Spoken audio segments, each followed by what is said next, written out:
What's up guys, welcome back for another video. I'm Rolly Moore again. In this video guys, galing ako sa junk shop kahapon pero hindi ako nakapag-video guys kasi mainit, tanghalin tapat. Tapos nasira pa yung tripod na dala ko na nakalagay dun sa kolong-kolong. Kasi nung nakapatong yung tripod dun guys, na alis yung phone holder dun, tapos nakatornilyo yon, wala akong dalang screwdriver kaya hindi ko maayos. So in this video guys, papakita ko sa inyo yung mga binili ko sa junk shop kahapon. And yun pala guys, yung phone yung ginagamit ko for recording. Tapos kapag uminit, kapag nabilad ng matagal, bigla siyang namamatay or nag-i-stop yung recording. And nagno-notify yung phone guys na sinasabi na high temperature. Due to high temperature, recording is stop.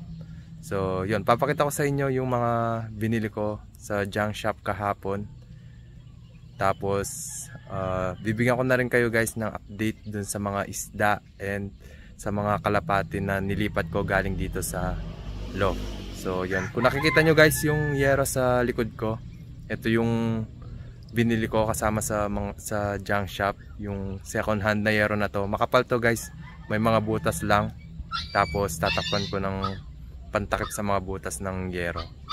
So yun, yung mga ginagamit ko guys na batya na may crack or may sira, yung screen, steel matting na ginamit ko dun sa mga kulungan na to sa loft, tapos sa kulungan na may divider. Kung hindi nyo pa napanood yun guys, gumawa ako ng kulungan na may divider, tapos dun ko nilipat yung mga kalapate viper. So yun, papakita ko sa inyo guys yung mga binili ko sa junk shop. So ito pala guys yung una, yung yero, 2 piraso to. May butas yan guys pero napakakapal na mga yerong to. And halos yung mga lumang yero guys, napakakapal nila, kaya kahit makalawang yan, hindi basta-basta mabubutas or masisira. So itong yero na to guys, tapos yung mga steel matting na to, yan, tapos yung screen na to, napakadami pang tira guys dun sa ginamit ko na screen last time na pinangbuo ko or inilagay ko dun sa kulungan ng kalapate. Tapos guys, ito yung kasama nung yero. Ayan, yung steel matting na ginamit ko dito sa loft. Tapos yung screen na to, magkahiwalay ko silang binili. Kaya sa tingin ko pang-apat na beses ko nang punta sa junk shop kahapon. So yun, gusto ko talaga guys mag-record pero tanghalin tapat yun.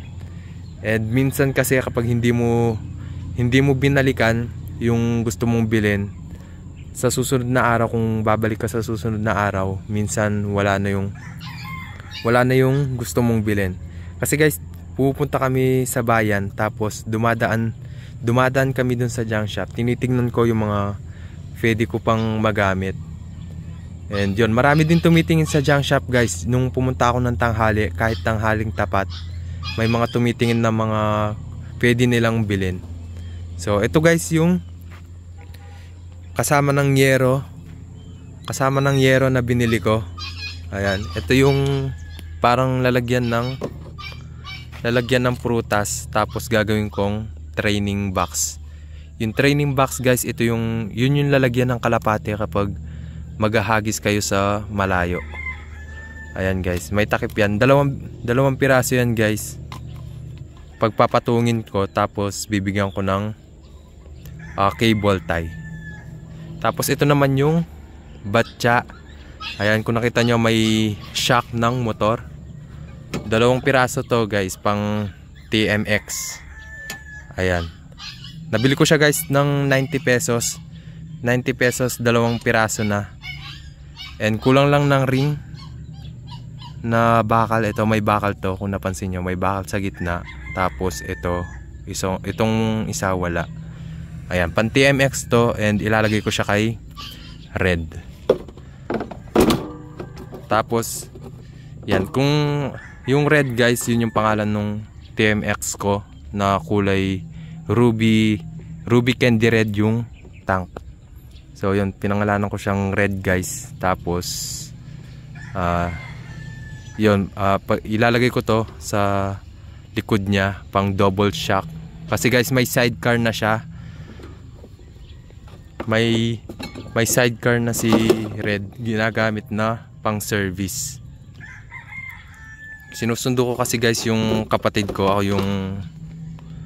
yung service nila. Kaya binigyan ng sidecar, dalawa sila. Ako yung nagmamaneho, silang dalawa sa likod.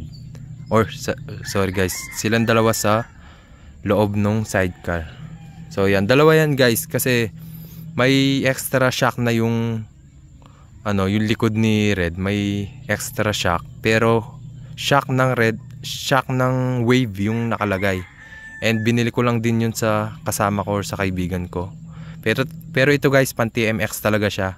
Nakita ko lang sa junk shop kaya binili ko na agad. And napakaayos pa niyan guys.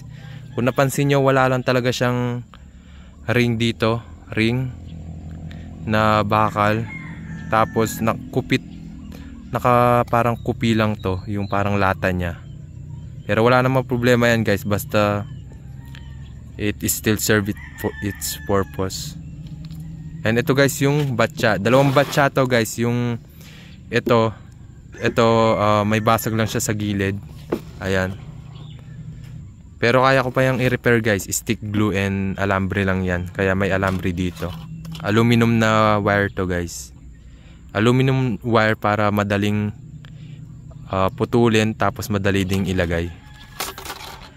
Itong batsyang to kasing laki niya yung batya na pinaglalagyan ng mga gapi na isa. Kasing laki niya lang talaga guys. Magkasing laki sila. Parehong pareho. Magkaiba lang ng kulay. Tapos ito guys, may basag lang siya sa ilalim. Ayan. May basag lang siya sa ilalim pero stick glue lang din yung katapat niyan. So yun lang guys for this video. Pinakita ko lang sa inyo yung mga binili ko sa junk shop. Next time guys, magvi-video na talaga ako sa inyo. Magvi-video na talaga ako and ipapakita ko sa inyo kung saan yung location ng junk shop. Sa junk shop kasi guys, may mga nagbebenta ng mga bagay na hindi na nila kailangan pero kailangan ng iba. And makakamura ka guys sa junk shop basta magaling at marunong kang pumili. Ayan. Ito guys, duduktuhan ko kasi guys tong loft. Itong loft na to, duduktuhan ko ng mas mahaba. Kasi next time, ililipat ko na ulit yung mga kalapate. Kapag kasi guys nandyan sila sa loft, sa tingin ko guys, mas magiging komportable sila, mas magiging masaya sila kaysa sa mga maliliit na kulungan. And hindi na sila maaabot nung magnanakaw na tinutukoy ko guys. Kung alam nyo guys yon, may video ako about doon sa nanakawan ako that time. And yun, yung nanakaw guys, nasa kulungan siya na maliit kaya abot na abot niya yung mga ibon. So ito, gagamitin ko din yan sa paggawa ng extension ng loft na to. Ayan. Napakadami pa niyan guys. I think yan, kung nakikita nyo guys, yung haba na yan, mga nasa 12 pieces na ganyan pa kahaba yung nandyan. So ipapakita ko sa inyo guys yung nandito sa loft na ibon, na kalapate. Ayan, dalawa sila. Ayan, dalawa na lang sila guys dyan. Pero sa susunod magkakaroon na sila ng kasama. Ayan, hindi ko pa nalilinis yan. Dalawa lang naman sila. At lagi itong nakabukas. Lagi nakabukas yung kung saan sila lumalabas. So yun guys, ipapakita ko sa inyo yung kung saan ko sila nilipat, yung mga kalapate. And ayan, nabanggit ko kanina na ibibigyan ko kayo ng update. Bibigyan ko kayo ng update sa mga isda. Ayan, Sabado ngayon guys, ngayon lang ako makakapag-record ulit. And kahapon Friday, doon ako pumunta sa junk shop. Ayan, binigyan ko na sila guys ng oxygen. And yun, abangan nyo rin guys yung paglilipat ko ng mga tank na to sa taas.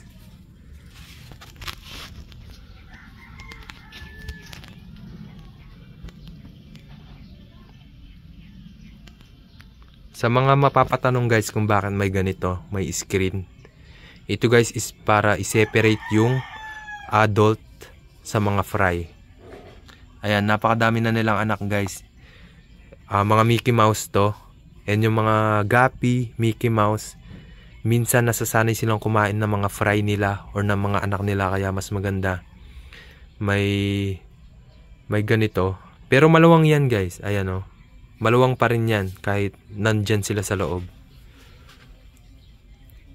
So yun, doon na tayo sa mga kalapate. Ayan, nakabukas guys yung kulungan dito. And wala na yung mga bibe dahil binenta ko sila guys, in-out ko. Balak kong bumili ng breeder. Breeder guys, para hihintayin ko na lang silang mangitlog. So ito guys yung mga kalapate.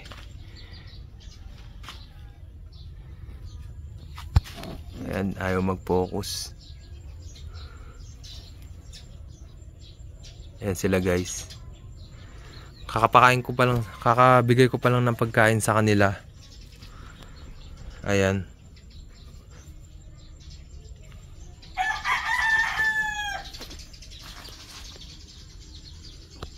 So that's all for this video guys. Thanks for watching. See you in my next video. Raldimore signing out.